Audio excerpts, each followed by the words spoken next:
Hi everyone, meteorologist Brian Bennett here. This particular quick video is going to be 100% about storm surge. We have had some changes that you should definitely be aware of, especially if you're planning to not evacuate. As you know, the path of the hurricane has shifted to the west coast of Florida, so that's had a dramatic change to the type of storm surge that we are expecting. A lesser storm on the east coast of Florida, a greater storm on the west coast of Florida, and if the storm happens to track into the Gulf of Mexico, then we're only going to see that storm surge risk increase for the west coast. That does include the Tampa Bay area. So, all right, let me start off here. In the Tampa Bay area because originally we were not looking at a surge threat in Tampa Bay because the storm was going to be far enough east where it wasn't looking like it was going to be a concern. But now we are looking at the possibility for some storm surge flooding due to the storm being closer, which means we're looking at more onshore winds, stronger onshore winds, and for a longer period of time. So this graphic here is an inundation graphic. And what you need to know about this is water that is going to be on land that is normally dry. The blue is 1 foot of water on top of land. The yellow, 3 feet. The orange is up to 6 feet. The red is 9 feet or greater of water that would normally be dry. So here we are up in Citrus County. Here we are with Crystal River.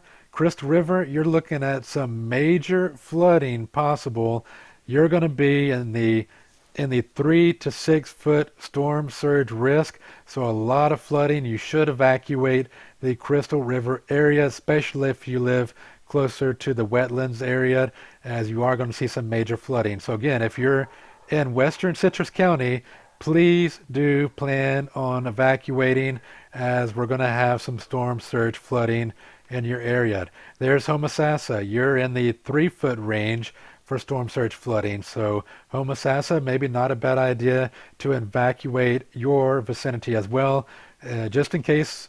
Maybe the orders have already been issued for your neighborhood, but if you're thinking about hanging out and ignoring those, with this storm surge risk, I would not ignore it.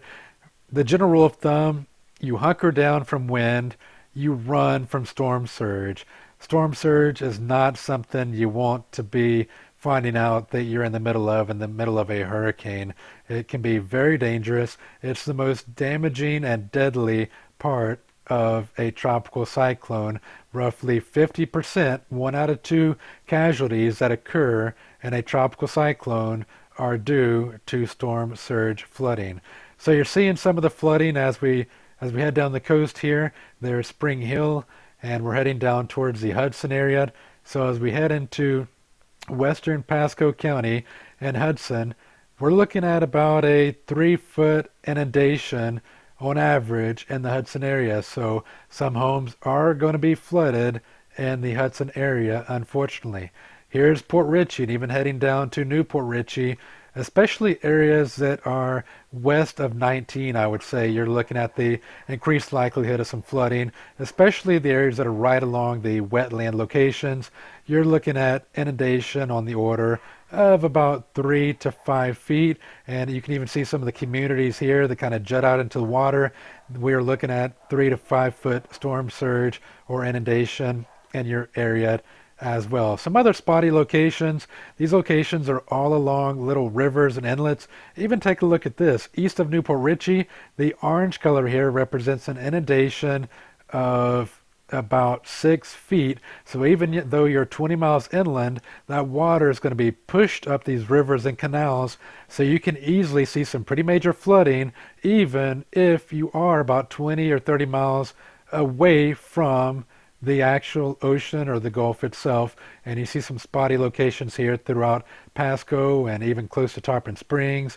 You see, what is that?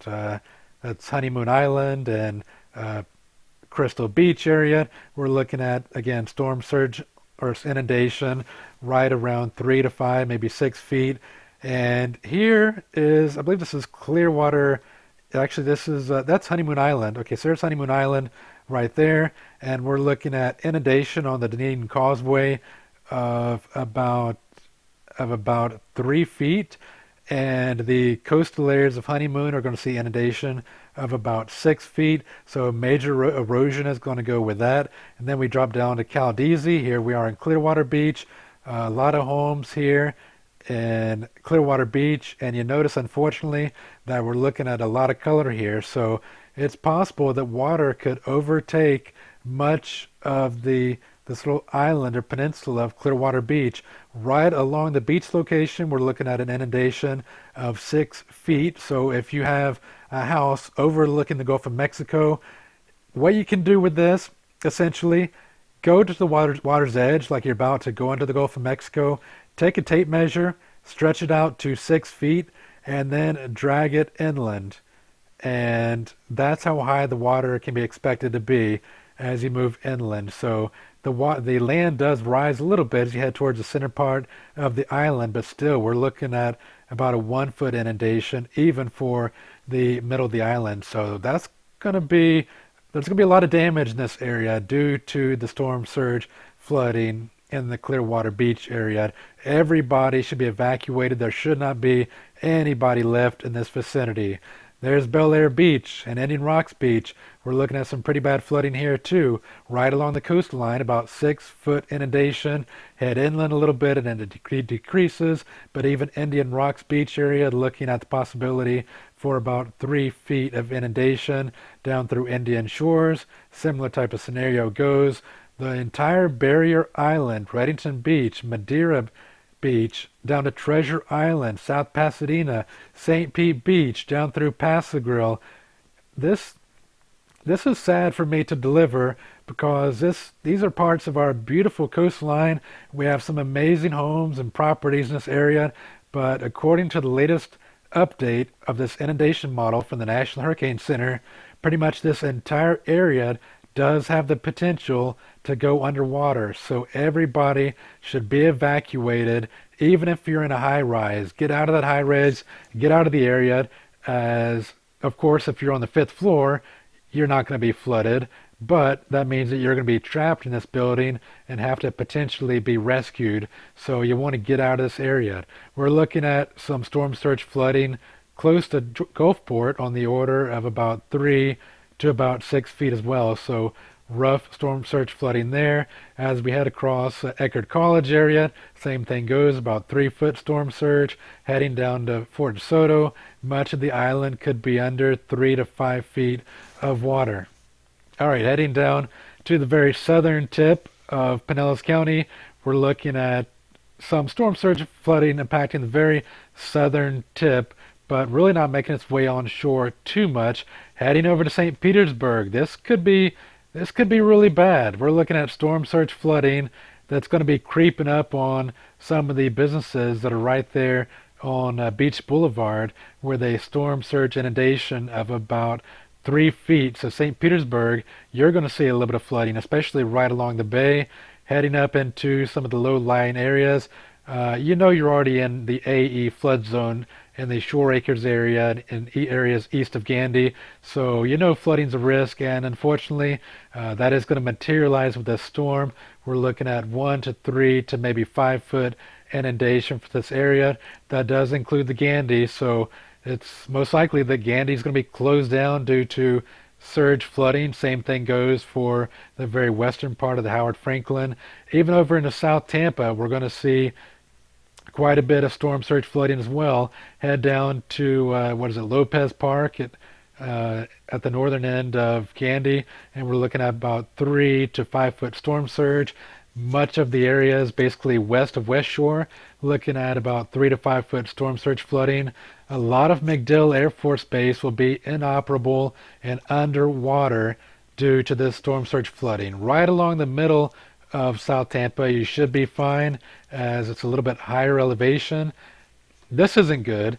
This shows that the possibility of much of Davis Island could actually go underwater. The possibility is there based on the current track that much of Davis Island could go under, perhaps about 3 or 4 feet of water, and that does include Tampa General Hospital. Heading up parts of Hillsborough River, we're seeing the water level rise by about 3, 4, or 5 feet as well. And then the same thing goes, you head over to McKay Bay. That is in the very northeastern corner of the bay, and we could see a very large increase in the water levels there, perhaps up to 9 feet in some of the areas adjacent to the beach. Gibsonton area, we're looking at some immediate coastal flooding as well. Head up Alafia River, you're looking at really large, about 3 to 5 foot storm surge flooding in that location, and that stretches all the way inland about 20 to 30 miles. There's Riverview. For the most part, Riverview is looking okay unless you're closer to the coast. Of course, we have Tico that is located and providing power. This could become a very large story. If Tico goes underwater, that could cause some serious damage, and that could really delay getting power back on for many folks in Hillsborough County. So kind of mark my words on that right now. If Tico goes underwater, then we have an even bigger concern there, because that's going to delay power getting back on after the storm. You're seeing the storm surge flooding possibility all the way through Apollo Beach. Same thing goes even in Ruskin. The National Weather Service is located in Ruskin, so they're looking at the possibility of a storm surge threat as well. All right, I did kind of skip over the West Chase and Oldsmar area. Let me go up there real quick to show you that. And you can see that we are looking at some pretty significant flooding on the order of about 3 to 6 feet in much of southern Oldsmar and southern Town and Country. This entire area, we're looking at the possibility for significant flooding. So again, this has changed from the last couple of days, and that's all due to the storm going on a farther westerly track. If the path goes a bit farther east, we're looking at a more favorable condition. If the storm goes farther west, then we're going to see an even worse storm surge flooding condition for Tampa Bay. Heading north up to, again, Homosassa and Citrus County. Again, we already looked at that. We were looking at a pretty bad storm surge flooding there. Heading towards Cedar Key and a lesser populated area, but nonetheless very large storm surge in some of the adjacent areas to the wetlands up around the Big Bend area. All right, I do want to head south because some of the worst storm surge flooding, perhaps in Florida history, could potentially occur down around Port Charlotte, Cape Coral, Fort Myers, Sanibel, Fort Myers Beach. Again, we're looking at the possibility for some very severe flooding here. Here's Cape Coral. If you've been to Cape Coral before, you know that they have all the cute little canals that run between all the houses in the neighborhoods.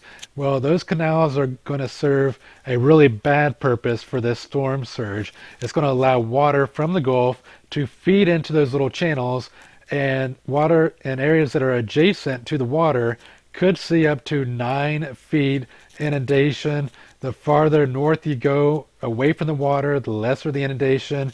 But for the most part, we're looking at the potential for hundreds, if not maybe 1,000 homes underwater in the Cape Coral area. That is an area that has a very large retirement community. Sometimes some of the retired folks might be a little resistant to leave. If you know of anybody in Cape Coral, please just drive there, drag them out of their house, and pull them inland. Nobody should be staying in the Cape Coral area.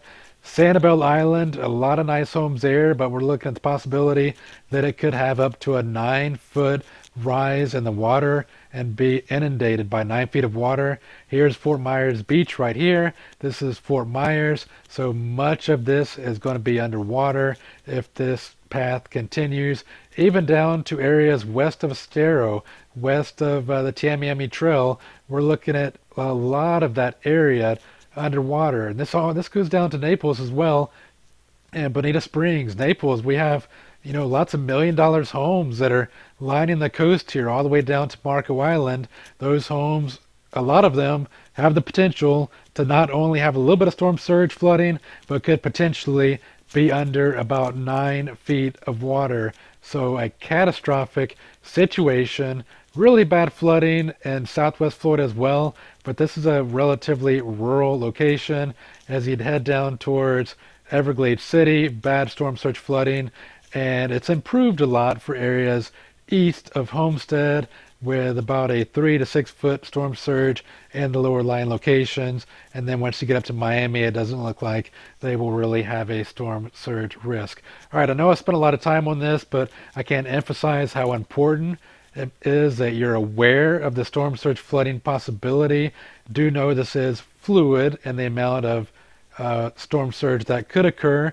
I will post a link to this as well. This is actually something that's available from the Hurricane Center, and you can zoom into your neighborhood to check it out as well. But again, just to kind of summarize, we're looking at catastrophic storm surge flooding in Cape Coral, Naples, Fort Myers, Sanibel, Port Charlotte. We're looking at a potential for pretty bad storm surge flooding in some of the barrier islands around Tampa Bay and some of the areas adjacent to the immediate bay locations. And again, heading up towards the Big Bend, we're looking at some pretty decent storm surge as well. So the water is going to come on shore, and you don't want to be there when it does come on shore. So to kind of wrap this up, I want to be able to answer real quick when the storm surge should be its worst or when the water should start coming on shore. Well, it's pretty easy here to figure out. If the winds are blowing on shore, then that means that you're looking at the possibility of water coming in off the Gulf. If the winds are blowing offshore, then you're not going to see a storm surge. So if you can see the little flags here, this represents winds rotating from east to west on the north side of the hurricane. So no storm surge flooding at this point. But to give you a timeline here as to when the winds shift to the south and southwest, we're going to see the storm surge start and become worse as we reach into Sunday afternoon and into Sunday evening and even the early night hours for Naples, Cape Coral, and Fort Myers. So again, storm surge Sunday afternoon to about Monday night around 1 a.m. will be the worst storm surge flooding for the Cape Corals and Fort Myers area. As the storm heads to the north, here we are in the Tampa Bay area, and I would say, let's see, the winds shift to the southwest and the Sarasota, St. Petersburg, Clearwater area. The winds shift right around 9Z Monday morning. That's right around 5 a.m. So right around 5 a.m. we could see the winds come in off the Gulf of Mexico, and that will last in the Tampa Bay area until about 10 a.m. So from about 5 a.m. to about 10 a.m., a 5-hour window where we could see some storm surge flooding in the Pinellas County area and all the way down through Sarasota and Manatee counties as well, and even up and into Pasco and Hernando as well. Of course, as I mentioned, this situation is fluid. The center of circulation will make a huge difference as to how much storm surge we're going to see. How long the storm sits there will control how much surge you see as well. The intensity of the storm will control how much water comes on shore. So the numbers that I gave you are estimates from the National Hurricane Center as to how much storm surge flooding we should have. And that is a number that you should go ahead and kind of write down in chalk as a possibility, not necessarily written in stone, but go ahead and plan on that happening in your community. So plan accordingly and evacuate accordingly. All right, folks, I really hope that everybody will stay safe and get out of these danger zones. That is the latest on the storm surge outlook. I'm hoping that it will change, praying that it will change, as I do not want to see these areas flooded, as I'm sure you don't want to either. But that's the latest for now. As I mentioned earlier, I'm going to try to get a few things prepared around my home here, and then do a Facebook Live session right around 4 p.m. All right, that's it for